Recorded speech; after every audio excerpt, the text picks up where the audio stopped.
From Indianapolis, Indiana, scene of the world's greatest race cars, this is Sid Collins saying welcome to the Indianapolis Motor Speedway. This racetrack has been the scene of some of the most spectacular, most thrilling, some of the saddest, and some of the most glorious moments in the entire world of sport.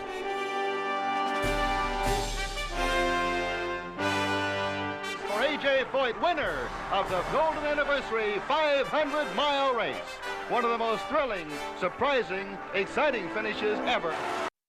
Set to go once again with our coast-to-coast radio coverage of the world-famous 500-mile race. This is the true endurance test of man and machine. He was a perfectionist himself. He was a class act. He dressed the part, he acted the part. He was a real professional. And I think he'll always be remembered as the voice of the 500.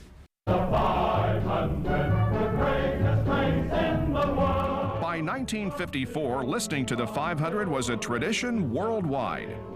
Radios from Tokyo to Tinseltown heard Sid Collins deliver all the race day excitement. He painted such an image for me. I mean, it was powerful.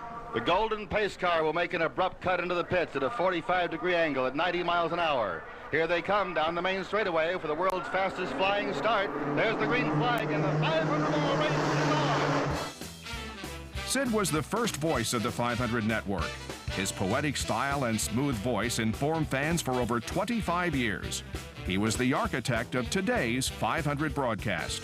And Sid had a particular flair. He could turn a phrase, as they say, unlike most anybody else. He was always extremely well prepared.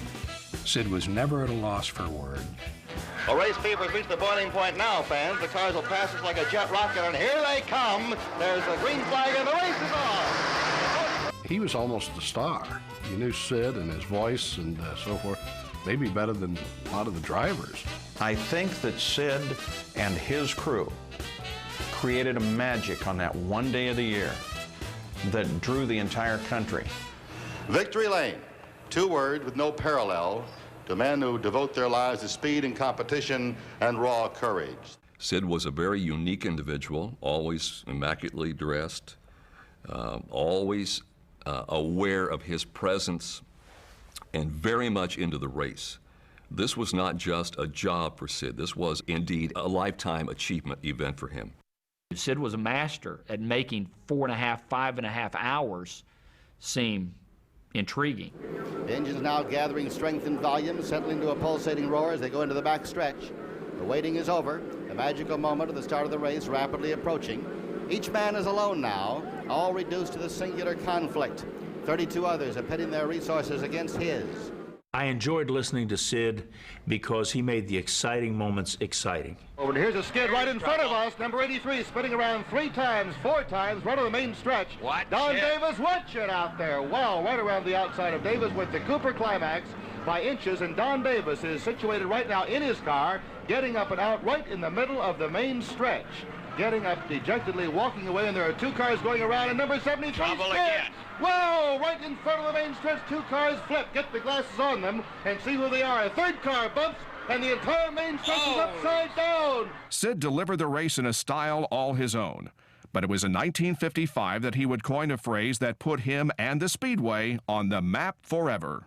In radio, you needed, in those days, to tell the local station it's now time for you to roll your commercials.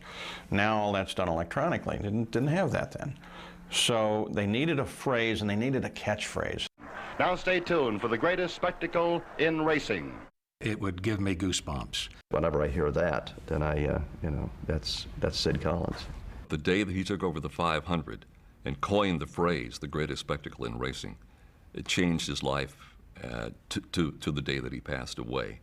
1955 also presented Sid with his first crisis situation, a true test for any broadcaster. The caution light is out indicating trouble. Let's go to the back stretch and Jack Shapiro. Bill Vukovich evidently going to the outside to miss the trouble, went over the wall, and that car is still burning over there. Why don't you drop the mic for a second, go check, and come call us back when you see those numbers. We won't call you till you get back. I'll check the car that is burning. I certainly will, Sid. In the midst of all the chaos, Sid took control of the situation live and unscripted. Sid stayed calm and kept listeners informed even when the worst news of all filtered to the booth. Here we have never had to make such an announcement, and we're most regretful. Bill Vukovich, three-time winner of the 500-mile race, almost, trying for his third consecutive today, trapped in his car in the backstretch, was injured fatally. When the network entered its second decade, over 700 stations broadcast the 500. Sid and his staff wanted the race to reach every corner of the globe, and they were getting close. Sid was so proud of the network, and he often used to boast, this is the largest radio network in the world, larger than NBC, ABC, Mutual, any of the old networks. Just about everywhere where English was spoken, you could get it.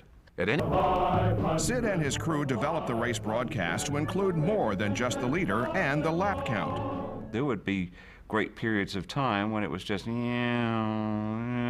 much going on, you know. So what he did was he had all kinds of ideas for guests, dignitaries that he thought would make the show more interesting to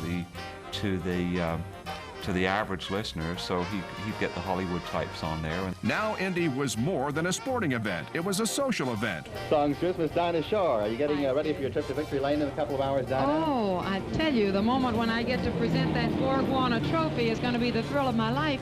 Unbelievably exhilarating occasion when that pacing car came down the stretch. I like that. I thought that was colorful. That added something to it. A dimension to the broadcast that, I didn't know the broadcast had at the time. I mean, big name people do come here for this race. He was also able to keep you entertained in the laps when, if nothing was happening, it could get boring.